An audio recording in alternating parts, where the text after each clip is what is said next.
dodged a murder plot. Nearly 10 years ago, I dated a girl for several months. There had been a few red flags right from the start that I should have listened to, but I was naive and kept telling myself she was a decent person with a terrible streak of bad luck. Our second date was the first time I went to her apartment. We were having a few drinks and watching movies on our laptop, and things ended up getting a little hot. We start dating officially, and it doesn't take long for her to start exhibiting some of the classic clingy girlfriend traits. I'm a little put off by it, but just tell myself that I'm overreacting and not to break it off just because she's a little insecure. A few months later, I was hanging out at her apartment and found a shoebox in her pajama drawer full of things from her last relationship, which was with a guy. I should mention here that I am a woman. Letters, nude photos of them together, all kinds of stuff. I thought it was really strange beyond the obvious reasons, because everything she told me about this relationship sounded awful. She said he'd hit her, throw her around, say nasty things to her, that he's the one that turned her off from men, and general shitty relationship stuff. When I asked her why she had this box, she shrugged it off and didn't really give me an answer. I'm not a jealous person, so I figured it was some sort of healing process bullshit. Again, naive, and I pretty much forgot about it. Now, here's where it starts to get real fun. Fast forward a few months. One night we're talking and she tells me this story about a man that her mom dated when she was 6 or 7 years old that she didn't like. The man had a son that was about 10 years old that lived with them. She wanted her mom's boyfriend gone, so she told her mom that he had did things to her one night while he was looking after her and his son. He didn't, and had him arrested.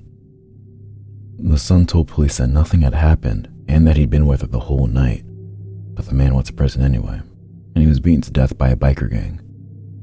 She ended this story with a laugh and said, "I wonder where they buried him," then just continued on with her day, as if she hadn't just dropped this giant what the fuck story on me. To this day, I still don't know if that actually happened, or if she made it all up to show me how evil she could be. Either one is insane. I decided right there that I needed to break it off with her, without unleashing the "I'll come to your house and kill you in your sleep" type of psycho I knew was in her somewhere. It takes a few weeks, but I managed to break up with her. She still messaged me constantly, but I was getting better at not being sucked into her guilt trips. Then she started sending me webcam photos of us that I'd never seen before. I didn't connect what they were from until she started sending me videos. Remember that date at her apartment? She recorded the whole thing on her webcam, and I had no idea. My stomach still knots and my blood still boils when I think about this. About 2 months after the breakup, I got an ominous goodbye type message from her, also saying she wanted to see me one last time. I lived on the opposite side of the city and really didn't feel like taking a 2-hour bus commute to go deal with more of her melodramatic bullshit. So I contacted 2 of her friends that lived close by, one of which was 6 months pregnant, and asked if they could go check on her. My day goes on until I get a phone call from the police. They filled me in on what happened. When the friends went to her apartment, she answered the door wielding a large knife and went ballistic when she realized I wasn't there. The friends ran and called the police. When officers arrived, they had to put her in cuffs and brought her to a psych ward. After looking through the apartment, cops found her bedroom covered with lit candles and photos of me and us spread out all over the bed. In the living room, they found a suicide letter that was several pages long. In it, she had talked about my death and how it couldn't be helped. I was in shock, so the cop had to spell it out for me. She had every intention of killing you, and then herself. You did the right thing by not coming over here. She continued stalking me online, and when I blocked her on all social media platforms, she started sending threatening texts. I answered long enough to tell her that if she didn't leave me alone, I'd be filing a restraining order. This kept her away for a few days until she showed up at a venue I was working at and tried to attack me. Big thanks to the security guard that night. The next day, she acts like nothing happened. I filed for a restraining order and wasted 6 months of my time dealing with courts, only to have the judge dismiss the case as a lady spat. The stalking eventually stopped, but I was always on high alert. Even today, the sight of magenta, fire hydrant red hair dye makes my skin crawl.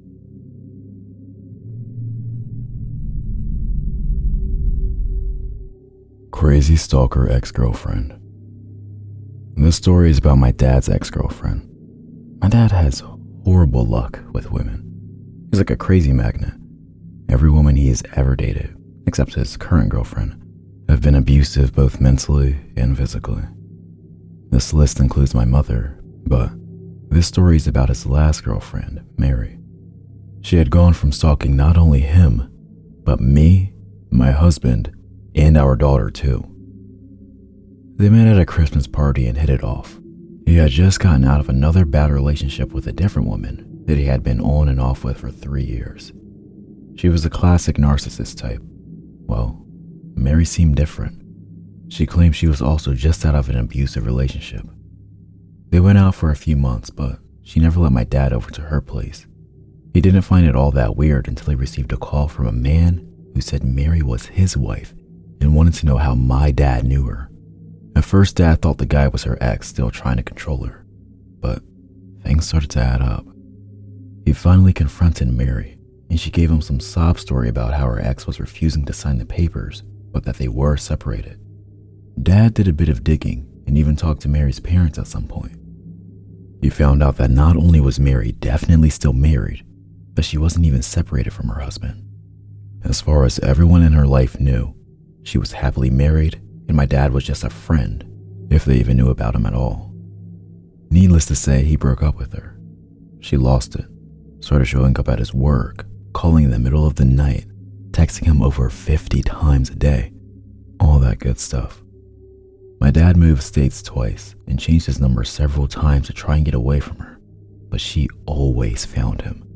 Love letters would arrive in the mail, or she would call and say that she was coming to see him. Then she found my phone number, probably sometime after my dad moved in with me. She started texting me almost as much as him. Once I married my husband and had my daughter, she really went all out, sending me presents for her new granddaughter, always wanting updates and the like. I never replied and either sent back unopened packages or donated the items she had sent directly to me from shops. Everything finally came to a head when she arrived on my dad's doorstep while he was at work with a casserole for him. She gave it to his roommate and told him it was because she noticed my dad was losing weight. He told his roommate to toss it. He didn't want to risk poison since he had just applied for a restraining order.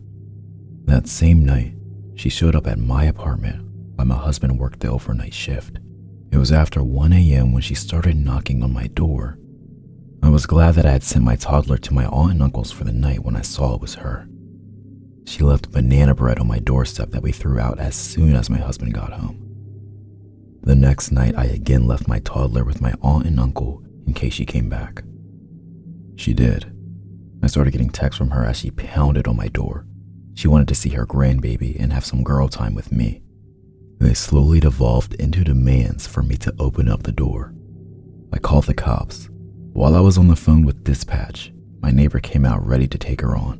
He told her cops were on the way since his wife was already calling them. She quickly disappeared into the park across the street. The cops didn't catch her, but my dad's restraining order did get granted. We have since moved across the state, but she still texts me from time to time, wanting to know how my dad is or what my daughter is up to. I never answer, but I do save all her texts, just in case I have to get my own restraining order as well.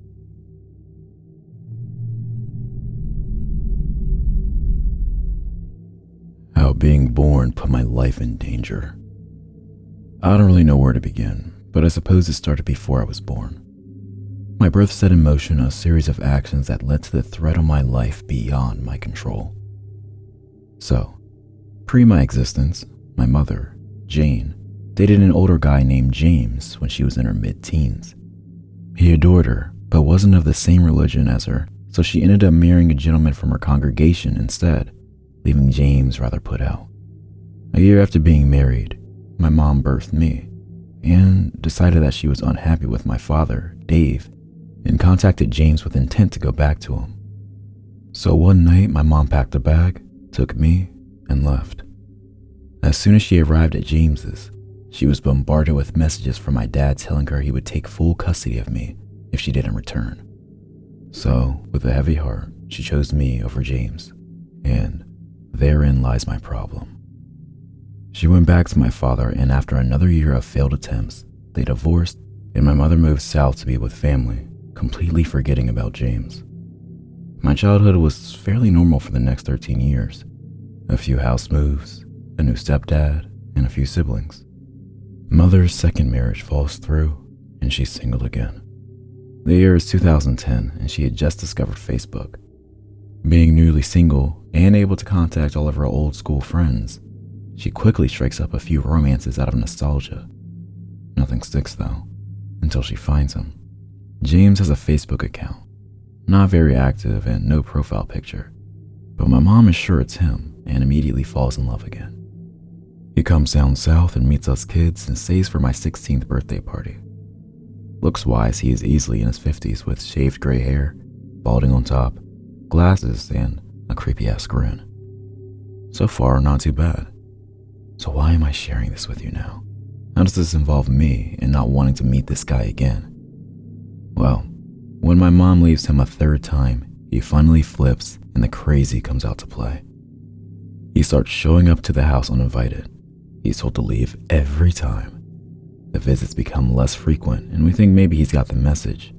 But then hand-delivered letters start arriving from my mom. And it's the contents of these letters that alarms me. In them, he details how if she had never met my father, they could have been happy together. And he had a plan to get her back that was ruined by the untimely arrival of me. So he did what any crazy man would do and started plotting to get me out of the picture. After all, I'm the reason she went back to Dave, wasn't I? Back in 1995, she had a near miss of a car accident with the baby me in the car. When a car clipped her at a junction, she didn't get the car's details but put it down to chance. In the letters, James tells her that the incident 15 years ago was him and that he won't miss next time. He informs her that he still believes that there is a chance for them, but only with me out of the picture. I'm not a baby anymore. My father is well and truly out of the picture, but the crazy in James's brain won't let it go. The next letter informs my mother that he has told social services that she's a drunk and that they will come and take me away. It's not hard to prove that's false, so we don't panic. In the next letter, he tells her that he will burn the house down. If he can't have her, no one else will. This one she takes to the police. Upon investigation, it is revealed that an ex of James's, with the same first name as my mother, has a restraining order against him for stalking and attempted arson. We're put on high alert and the process for a restraining order is begun. A few nights later, my mom hears somebody outside the house. Thinking it's him, she calls the police. They arrive within 5 minutes and search the street. No James, but his car is found behind the resident garages. He doesn't return to it that night. The next day, the police contact a woman's hostel in a neighboring county.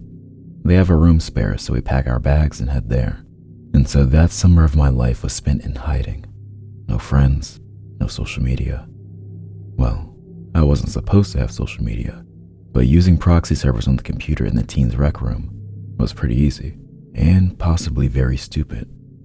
James began messaging me through my Facebook, playing nice, telling me how much he loved my mom and needed to know that she was okay. I ignored him and blocked his account.